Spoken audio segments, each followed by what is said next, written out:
नमस्कार साथियों। तो आज है 26 अप्रैल 2026। दोस्तों, लास्ट 2 दिन निवेशक के मन पे या जीवन पे काफी शांति रहने के बाद फिर से कल सोमवार बाजार ओपन होने जा रहा है। आइए समझने की कोशिश करते हैं कि कल क्या आपके जीवन पे शांति आएगा या अशांति आएगा।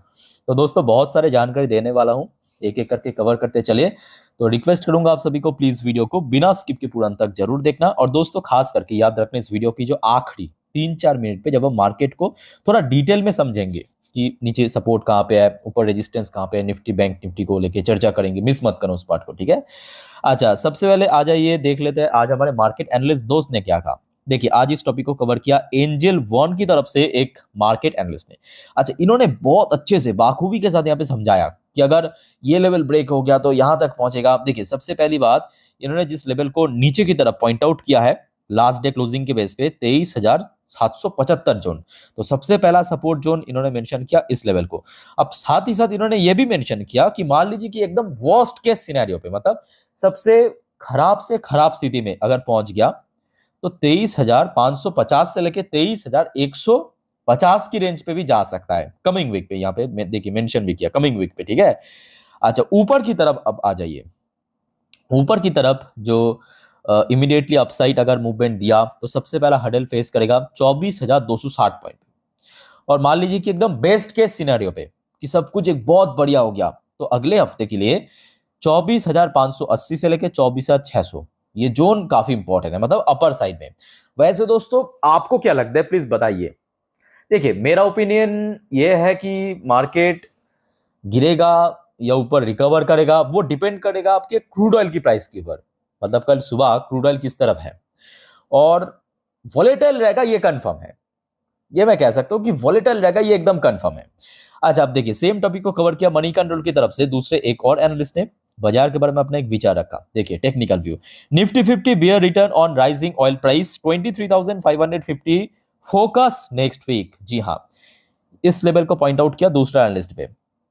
20 DEMA मतलब 20 दिन की एक्सपोनेंशियल मूविंग एवरेज की for bank Nifty VIX approaches 20। Okay, अच्छा, साथ में देखिए एक रेंज भी मेंशन किया है नीचे की तरफ 23,700, उसके भी नीचे 23,555, फिर 23,400 सपोर्ट लेवल। चलो ठीक है। और अपर साइड में 24,000 से लेकर 24,200 की zone immediately hurdle point mention किया, ठीक है। खैर दोस्तों, इस टॉपिक को हम इस वीडियो के अंत में चर्चा करेंगे अच्छे से। अब चलिए, बहुत सारी इंपॉर्टेंट जानकारी मैं आपको देने वाला हूं, थोड़ा पेशेंस रखिए, स्टेप बाय स्टेप करके देखिए, सुनिए, समझते जाइए। बाय द वे, सबसे पहले हम बात करेंगे भारत की एक बहुत इंपॉर्टेंट इकोनॉमिकल डेटा जो फ्राइडे मार्केट क्लोज होने के बाद आउट हुआ था। Back to back 3 weeks Bharat की जो विदेशी मुद्रा भंडार यानी फॉरेक्स रिजर्व बढ़ रहा है। इस बार $2.362 बिलियन बढ़ के $703.308 बिलियन पे पहुंच चुका है, ठीक है। तो भारत की फॉरेक्स रिजर्व जो है बीच में थोड़ा बहुत गिर गया था, मतलब आपके मार्च मंथ पे, अभी फिर से थोड़ा थोड़ा करके बढ़ने लगा। अच्छा, फिर आ जाइए दोस्तों, एक रिपोर्ट के अनुसार वॉलिटिलिटी लाइकली टू कंटिन्यू, जो अभी आपको मैं कहा था कि देखिए मार्केट रिकवर करेगा या गिरेगा वो डिपेंड करेगा ऑयल प्राइस या अलग अलग जो जियोपॉलिटिकल डेवलपमेंट होगा उसके ऊपर, उसके बेस पे। बट वॉलेटाइल रहेगा ये कंफर्म है, और यही चीज यहाँ पे पॉइंट आउट किया। Volatility likely to continue in commodities as commodities मतलब वही ऑयल प्राइस में, और ऑयल के साथ ऑब्वियसली आज के मार्केट रिएक्ट करेगा as Hormuz uncertainty meet a data heavy week. Let's see क्या होता है। अच्छा, बाय द वे दोस्तों, कुछ गुड न्यूज भी आप लोगों के लिए जो आपको मैं नेक्स्ट वीडियो में दूंगा। मतलब ट्रम्प की तरफ से कुछ आया है अपडेट जियोपॉलिटिक्स में, ठीक है। अब देखना होगा कि अल्टीमेटली होता क्या है, क्योंकि बहुत ही एक अनसर्टेन पोजीशन पे हम लोग फंसे हैं। अच्छा, मोदी जी की तरफ से कुछ इंपॉर्टेंट अपडेट आप थोड़ा ले लीजिए। मोदी जी 29 तारीख इनॉग्रेट मतलब उद्घाटन करने वाले हैं उत्तर प्रदेश में। वैसे दोस्तों, आप में से कोई अगर उत्तर प्रदेश से है, हाथ ऊपर करके बताना जरा। आप लोगों के वहां पे गंगा एक्सप्रेस वे नाम करके कुछ जगह है, ठीक है, गंगा एक्सप्रेस वे, वहां पे उद्घाटन करेंगे मोदी जी 29 अप्रैल के दिन। 29 अप्रैल के दिन उद्घाटन करेंगे। लगभग 47,000 करोड़ की इन्वेस्टमेंट, काफी हेवी इन्वेस्टमेंट चल रहा है वहां पे। वही अप्रोक्सीमेटली वही 47,000 46,660 करोड़। ठीक है, तो याद रखना वहाँ पे मैन्युफैक्चरिंग हब बनेगा। अच्छा, और वैसे यहाँ पे क्योंकि अभी बंगाल में इलेक्शन चल रहा है, तो मोदी जी मोस्टली टाइम पिछले 2-3 हफ्ते से तो यहाँ पे ही है। अमित शाह जी भी यहाँ पे है, मोदी जी भी यहाँ पे है टू विजिट सिक्किम, जो नॉर्थ बंगाल साइड में है एक डिस्ट्रिक्ट सिक्किम। हाँ ना, सॉरी, वेस्ट बंगाल की ठीक ऊपर, सॉरी, एक मतलब अलग सी स्टेट है सिक्किम। अप्रैल 27 से लेके 28, तो मतलब वेस्ट बंगाल से ही वहाँ से निकलेंगे मोदी जी, मतलब वहाँ पे जाएंगे। वहाँ पे 4,000 करोड़ की प्रोजेक्ट लॉन्च करेंगे, ठीक है, उद्घाटन नहीं, यहाँ पे लॉन्च लॉन्च होगा सिक्किम पे। वैसे दोस्तों सिक्किम से आप में से कोई हो कमेंट करके बताना ज़रा। अच्छा, तो ये 2 अपडेट था आपके मोदी जी के ऊपर। अच्छा, फिर आ जाइए, यूनियन बैंक की तरफ से एक रिपोर्ट आज पेश किया है। यूनियन बैंक एक सरकारी बैंक है। यूनियन बैंक का कहना यह है कि $100 पर barrel oil Hormuz chaos pose fresh threat to India's economy. और बात देखिए, 100% सही है, 1000% सही है। सही तो है, क्योंकि देखिए जो आपको मैं इसके पहले भी कहा था कि ऑयल एक ऐसा चीज़ है, मतलब कुछ सेक्टर में तो डायरेक्टली इम्पैक्ट पड़ेगा, महंगाई बढ़ा देगा, और कुछ सेक्टर्स जो है इनडायरेक्टली इम्पैक्टेड होगा। इम्पैक्टेड तो ओवरऑल सेक्टर होगा, ठीक है। अच्छा दोस्तों, सेबी की तरफ से एक बढ़िया यहाँ पे डिसीजन लिया है। सेबी इजेस एफपीआई मतलब फॉरेन पोर्टफोलियो इन्वेस्टर सेटलमेंट जो नॉर्म्स है, उसको और ज़्यादा कह सकते हो कि ईजेस कर रहा है, मतलब काइंड ऑफ और ज़्यादा कह सकते हो कि छूट दे रहा है, ठीक है। Allow net settlement implementation date by 31 December. अभी बहुत दिन बाकी है, बट ये फैक्ट है कि जब से सेबी की वो जो मैडम था ना, माधवी पुरी बच, उनकी रिप्लेसमेंट पे पांडे जी आया है फिलहाल, तुहिन कांत पांडे ऐसा कुछ नाम है। सो बहुत अच्छा डिसीजन ले रहा है, ये फैक्ट। और यही वजह आप देखिए, पिछले लगभग 2-3 महीनों से जितने भी कैपिटल मार्केट की शेयर में बहुत अच्छा रिकवरी हो रहा है। ग्रो, एंजल वन, नुभावा सब रिकवर कर रहे हैं, मोतीलाल ओसवाल।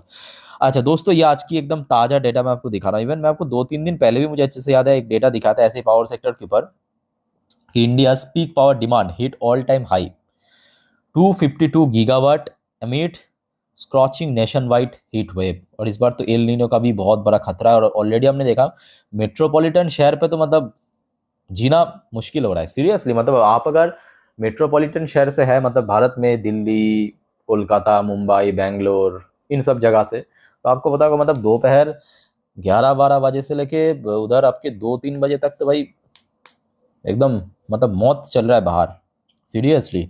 और इसके पहले जो हाईएस्ट डिमांड था वो था मई 2024 में, लगभग 249.9 गीगावाट, और वो भी मई पे। देखिए मई जून जो है ना, भारत में पीक टाइम पड़ता है गर्मी की। और इस बार जरा आप सोचिए, मई तो बहुत दूर की बात है, मई अभी आने में बाकी है, अप्रैल का महीना अभी खत्म नहीं हुआ, आज अप्रैल की 26 तारीख, डिमांड आप देखिए रिकॉर्ड पे पहुंच गया है, 252 गीगावाट पे पहुंच चुका है, ठीक है। सारे पीछे पिछले रिकॉर्ड को तोड़ दिया, और ये आगे और बढ़ेगा। अगर अनुमान सही रहा मेरा, आराम से 260 गीगावाट तक पहुंच जाएगा अप्रैल पे, और मई पे न जाने 300 गीगावाट भी जा सकता है, क्योंकि मेन जो गर्मी पड़ता है भारत में वो मई पे पड़ता है, मई जून पे, है ना। अब देखिए, एक तरफा अगर हम बात करें बिल्कुल अच्छी बात नहीं है, क्योंकि जो तापमान बढ़ना, बट दूसरी तरफ जितने भी समर ओरिएंटेड कंपनी है, power sectors, soft drinks manufacturer, AC manufacturer, cooler manufacturer, उनके लिए तो बहुत सही है। अच्छा, एक पर्टिकुलर कंपनी के ऊपर अपडेट है, Sun Pharma set to acquire Organon नाम करके एक कंपनी इसको खरीदेगा $12.5 बिलियन के through its biggest till date. और बड़े अमाउंट है, $12.5 बिलियन, ठीक है। सो लेट्स सी क्या होता है कल सन फार्मा की शेयर के ऊपर दोस्तों, नजर रखना। अच्छा, वैसे कल एक और बड़ा इवेंट होने जा रहा है। इवेंट मतलब क्या, बेसिकली एक एग्रीमेंट होने जा रहा है भारत और न्यूजीलैंड के बीच। हिस्टोरिक एग्रीमेंट होने जा रहा है, एफटीए, फ्री ट्रेड एग्रीमेंट। तो न्यूजीलैंड की तरफ से जो लीडर्स आए हैं, मतलब वहाँ की जो मिनिस्टर है उनका नाम है लुक्शन। लुक्शन की तरफ से कहा गया कि once in a generation deal Bharat और न्यूजीलैंड के बीच जो हो रहा है, ठीक है, और इसमें ऑब्वियसली दोनों ही देश को बेनिफिट मिलेगा। भारत की सामान जो है वो टोटली टैरिफ फ्री न्यूजीलैंड पे जाएगा, और न्यूजीलैंड की जो सामान है वो मोस्टली पे टैरिफ फ्री रहेगा, बट कुछ कुछ जगह पे टैरिफ इंक्लूड होगा, बट बहुत कम मात्रा पे, ठीक है। अच्छा, इसके अलावा एक और अपडेट आप जरा देख लीजिए, भारत के साथ यूएस की, India US inch closer to interim trade deal after Washington talk BTA मतलब bilateral trade agreement momentum build तो जो भारत और यूएस के बीच एक पेंडिंग जो ट्रेड डील पड़ा था वो अभी धीरे धीरे करके होने वाला है, बट कब तक होगा ये किसी को पता नहीं है, बस अभी मीटिंग चल रहा है, ठीक है। अच्छा, वैसे दोस्तों कल याद रखना, कल 27 तारीख है, कल बहुत सारे कंपनीज की रिजल्ट आउट होने वाला है। मैं आपको एक बार फटाफट दिखा देता हूँ यहाँ पे, बीएससी का ऑफिशियल वेबसाइट में, यहाँ पे थोड़ा नोट कर लेना, ठीक है। अच्छा, जैसे कि एटीजीएल मतलब Adani total gas limited, AU small finance bank, Bajaj housing finance, Bondada engineering.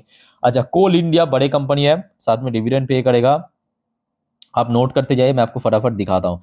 SBI card, Rossari biotech, Rallis India, PSB, NAM India, फिर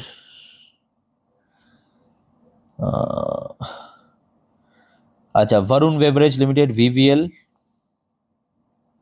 सुप्रीम इंडस्ट्री। तो ये कुछ कंपनीज एंड बैंक्स की कल रिजल्ट आउट होगा, नोट करना। सो कल दोस्तों आते ही मैं आपको इन्फॉर्म कर दूंगा जरूर, ठीक है। अच्छा दोस्तों, अब आगे बढ़ते हैं नेक्स्ट टॉपिक पे, पर उसके पहले आप सभी को रिक्वेस्ट करूंगा, अगर आपको वीडियो अभी तक अच्छा लगा, इन्फॉर्मेटिव लगा, प्लीज दोस्तों वीडियो को लाइक जरूर करना, और प्लीज चैनल को सब्सक्राइब करके जरूर रखिएगा इस प्रकार की जानकारी हमेशा पाने के लिए। और दोस्तों देखिए, ऑलरेडी आज मैं दिन की 4 वीडियो, ये आखिरी 4 वीडियो दे चुका हूँ आप लोगों के लिए, ठीक है। सारे कल मार्केट के लिए वाइटल है, तो एक बार चेकआउट करके जरूर आना, अगर नहीं देख लिया तो, ठीक है। और वैसे भी देखिए सारे वीडियो तो यहाँ पे फ्री ऑफ कॉस्ट है, ठीक है, तो फटाफट चैनल को सब्सक्राइब भी कर रखना, बाद में लोग भूल जाते हैं अक्सर।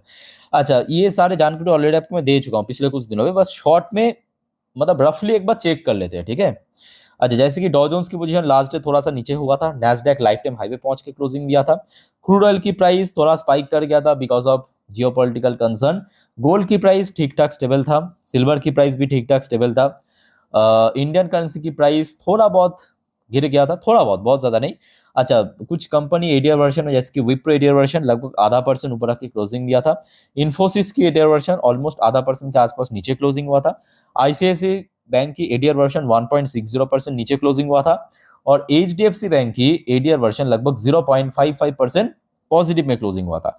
एक्सजीएक्स निफ्टी की क्लोजिंग पोजीशन या गिफ्ट निफ्टी की क्लोजिंग पोजीशन लास्ट डे काफी बढ़िया था, बिकॉज फ्राइडे नाइट को जब ये खबर मिला था, ईरान ने अपना डेलीगेशन टीम को विथ फॉरेन मिनिस्टर भेजने वाले पाकिस्तान, यूएस भी भेजने वाले हैं, तो फिर से second term of peace talk होने वाले हैं, इस होप में चल गया था, हमने देखा था। और उसके बाद तो बहुत सारे इंसिडेंट हुआ है, ऑलरेडी आपको मैं पिछले 2 दिनों पे दे चुका हूँ, ठीक है। तो इसका मैं कहूँगा उतना इंपॉर्टेंस नहीं है, क्योंकि ये फ्राइडे नाइट की क्लोजिंग है। अब देखना होगा कि कल सुबह किस तरह ओपन होता है, गिफ्ट निफ्टी की फ्यूचर या डॉ जोन्स की फ्यूचर, वो मैटर करेगा। तो दोस्तों मैं एक काम करूंगा कि कल सुबह मैं अपनी इंस्टाग्राम स्टोरी में गिफ्ट निफ्टी फ्यूचर, डॉ जोन्स की फ्यूचर, नैस्डैक की फ्यूचर दे दूंगा अपडेट, सिर्फ आप एक बार चेक कर लेना मेरे इंस्टाग्राम स्टोरी, ठीक है। इसका लिंक आपको इस वीडियो के नीचे डिस्क्रिप्शन बॉक्स में मिल जाएगा। तो क्या होगा कि आप सुबह सुबह टोटली कंफर्म हो जाएंगे कि हाँ ऐसे ही हो सकता है मार्केट, या इस प्रकार की ओपनिंग हो सकता है, ठीक है। अच्छा, वैसे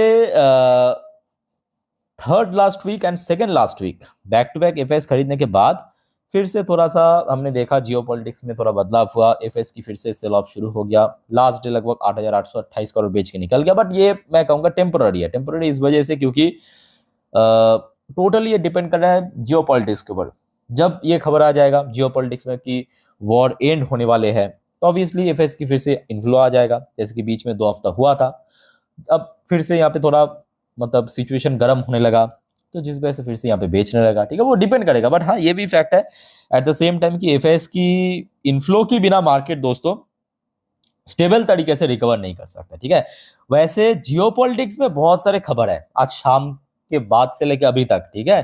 तो उस बारे में दोस्तों आपको मैं नेक्स्ट वीडियो रात की 12 बजे की वीडियो में पूरे डिटेल जानकारी दूंगा, तो ये वीडियो देखना मत भूलना। आप अगर जल्दी सो जाते हो सर, कोई प्रॉब्लम नहीं है, सिर्फ आप चैनल को सब्सक्राइब करके रख दीजिए सर, ठीक है। सुबह उठ कर देख लेना, रात की 12 बजे की वीडियो इस चैनल पे आपको मिल जाएगा, ओके। तो दोस्तों मार्केट से रिलेटेड जितने भी इंपॉर्टेंट अपडेट था आपके साथ में शेयर किया। अब चलिए मार्केट एनालिसिस वाला पार्ट के ऊपर लेके चलता हूं। के सामने मैं ओपन कर लिया निफ्टी 50 की लास्ट 3 महीने की कैंडलस्टिक चार्ट पैटर्न। अब जो बात आपको मैं बताना चाह रहा हूँ, ध्यान से सुना मेरे बात को, ठीक है। कल सुबह तो आप लोग चेक कर लेना मेरा इंस्टाग्राम स्टोरी, वहां पे आपको गिफ्ट निफ्टी, डॉ जोन्स, नैस्डैक की फ्यूचर के बारे में दे दूंगा जानकारी। अच्छा, कल के लिए कुछ इंपॉर्टेंट सेक्टर्स नोट करना इंपॉर्टेंट है, कल के लिए कुछ इंपॉर्टेंट सेक्टर्स इंपॉर्टेंट है। सबसे पहले banking sector, banking sector axis bank की लास्ट डे वैसे रिजल्ट भी आउट हुआ था, और यहाँ पे आपके ऑयल सेक्टर, फिर आ जाइए आपके आईटी सेक्टर। आईटी सेक्टर बहुत पिट रहा है ग्रोथ गाइडेंस कट करने के कारण कंपनीज। अच्छा, उसके साथ मैं कहूँगा ऑटो सेक्टर भी कल के लिए इंपॉर्टेंट है। और एक शेयर इंडिविजुअली वह है रिलायंस इंडस्ट्री लिमिटेड, नोट करना ये अलग से। ये पहले 4 हो गया सेक्टर और आखिरी वाला हो गया शेयर, रिलायंस इंडस्ट्री का रिजल्ट आउट हो, उसको भी मार्केट रिएक्ट जरूर करेगा, ठीक है। अच्छा दोस्तों, अब आ जाइए, ये हो गया आपका एक दिन की चार्ट पैटर्न, मतलब यहाँ पे हर एक कैंडल एक एक दिन को रिप्रेजेंट कर रहा है। तो ध्यान से देखना, यहाँ पे आपको 2 इंडिकेटर्स दिख रहा है। नीचे की जो इंडिकेटर्स है ये आपका 20 डेज की ईएमए। ईएमए मतलब एक्सपोनेंशियल मूविंग एवरेज। और ये जो रेड कलर की लाइन दिख रहा है ये क्या है, 50 दिन की ईएमए, ठीक है। बेसिकली कुछ इंडिकेटर्स है जिसके थ्रू हमें पता चलता है कि कहाँ पे रेजिस्टेंस है, कहाँ पे सपोर्ट है, इतना ही। अच्छा, जो आपको मैं इसके पहले भी कहा था कि 50 दिन की ईएमए इसके ऊपर क्योंकि पहुंच गया था, यहाँ पे बन रहा था क्या, एक स्ट्रॉन्ग सपोर्ट पॉइंट। अब इसके नीचे क्योंकि थर्सडे के दिन, बृहस्पतिवार के दिन पहुंच गया था, यहीं पे बन गया क्या, रेजिस्टेंस। लास्ट डे भी हमने क्या देखा, इसी लेवल पे मिल गया एक स्ट्रॉन्ग रेजिस्टेंस। तो कल के लिए इंपॉर्टेंट रेजिस्टेंस क्या है, उसी लेवल पे है। नंबर कितना, 24,000 वही 250 के अराउंड रफली, अगर हम बात करें 24,250। बट यहाँ पे रुक जाइए, यहाँ पे एक ट्विस्ट है। ट्विस्ट क्या है, ट्विस्ट ये है कि कल ओपनिंग किस तरफ होगा वो भी तो मैटर करेगा ना। तो 24,000 की लेवल कल के लिए सबसे क्रूशल। अब कंडीशन सुनिए, अगर 24,000 प्लस में ओपन हुआ, अगर 24,000 प्लस में ओपन हुआ तो ही रेजिस्टेंस मिलेगा इस लेवल पे 24,250 पे, समझ पा रहे हो। अगर 24,000 के ऊपर ओपन हुआ, 24,050, 24,030, 24,100, डज नॉट मैटर कहीं पे, बट 24,000 के ऊपर ओपन हुआ तो रेजिस्टेंस मिलेगा ये 50 डेज की में 24,250 पे। अब मान लीजिए कि ओपनिंग ही हुआ 24,000 के नीचे, मान लीजिए कि ओपन हुआ 24,950, 24,900, 24,850, तो रेजिस्टेंस बनेगा सीधा 24,000। समझ आ रहा है मेरी बात। कंडीशन वाइज मैं बता रहा हूं आपको, वो डिपेंड करेगा कि कल सुबह माहौल कैसा है। तो रेजिस्टेंस समझ आ चुका है, अब आ जाइए दोस्तों सपोर्ट समझाता हूं। सपोर्ट की बात करें, सपोर्ट भी दो कंडीशन के बेस पे, तो उसके लिए 4 घंटे की चार्ट पैटर्न यहाँ पे हम ओपन करेंगे। मान लीजिए कि कल 24,000 के ऊपर ओपन हुआ, मान लीजिए कि 24,000 के ऊपर ओपन हुआ, तो सपोर्ट कहां पे मिलेगा पता है, तो सपोर्ट मिलेगा 23,950 से लेके 24,000 की लेवल, अगर 24,000 प्लस में ओपन हुआ तो। अब मान लीजिए कि ओपनिंग हुआ 24,000 के नीचे, हो सकता है, बिल्कुल हो सकता है, कोई यहाँ पे फिक्स थोड़ी ना है। मान लीजिए कि ओपन हुआ 23,900, 23,950, 23,850, तो क्या, तो नीचे की तरफ सपोर्ट लेवल हमको थोड़ा सा डिप देखने की आवश्यकता है। खास करके लास्ट डे जहां पे निफ्टी 50 क्लोजिंग दिया, यानी अराउंड हम देख सकते हैं कि 23,000 अभी 800 के आसपास एक सपोर्ट लेंगे। दूसरा सपोर्ट लेवल लेंगे 4 घंटे की चार्ट पैटर्न पे जो 50 डेज की है, जिसका नंबर अप्रोक्सीमेटली वही 23,500। ये 2 सपोर्ट हो गया अगर 24,000 के नीचे ओपन हुआ तो, ठीक है। अच्छा, फिर आ जाइए बैंक निफ्टी। देखिए बैंक निफ्टी के लिए भी ऑलमोस्ट सेम स्ट्रैटेजी, क्योंकि बैंक निफ्टी भी हमने देखा इसके पहले इस लेवल पे सपोर्ट मिल रहा था। जैसे ही थर्सडे नीचे पहुंच गया 50 डेज की ईएमए के ऊपर, यहाँ पे बन गया रेजिस्टेंस, और कल के लिए भी बनेगा यहीं पे रेजिस्टेंस, जिसका नंबर कितना, 56,800, 56,800। बट बैंक के लिए एक सुविधा है, क्या पता है, बैंक जो है लास्ट डे भले ही थोड़ा नीचे स्लिप कर गया था, शुरू में क्लोजिंग दिया था 56,000 के ऊपर, तो 56,000 को दोस्तों अगर स्टे कर गया, होल्ड कर गया, तो मैं भी आगे ऊपर बढ़ सकता है। बट बैंक्स के लिए हम थोड़ा सा ब्रॉड रेंज लेंगे। अगर मान लीजिए कि नीचे गिरावट हुआ तो रफली हम 55,000 को पकड़ के चलेंगे नीचे की तरफ, एक स्ट्रॉन्ग सपोर्ट जोन, लगभग 1,000 पॉइंट नीचे, ठीक है। सो दोस्तों निफ्टी 50 बैंक निफ्टी आपको मैं डिटेल में अच्छे से एक्सप्लेन कर दिया, समझा दिया। और कोई आपका डाउट है, कंफ्यूजन है इस मुद्दे पे, कमेंट करके बताइए। अब देखिए, जो आपको मैं बार बार कहता हूँ, याद रखना, बाजार बहुत वॉलेटाइल है, रिस्की है, गलती से भी एफएनओ ट्रेडिंग ये सब चक्कर में मत पड़ना। लोग पैसा कमाने से ज्यादा गवाता है। नॉर्मली अब वीडियो देखिए, सीखिए। कोई प्रॉब्लम है कमेंट बॉक्स में बताइए मुझे कमेंट करके। बाकी दोस्तों चैनल को सब्सक्राइब करना मत भूलना। तो वाइंड अप करता हूँ वीडियो को, मिलते हैं नेक्स्ट वीडियो में। टेक केयर, बाय बाय, जय हिंद।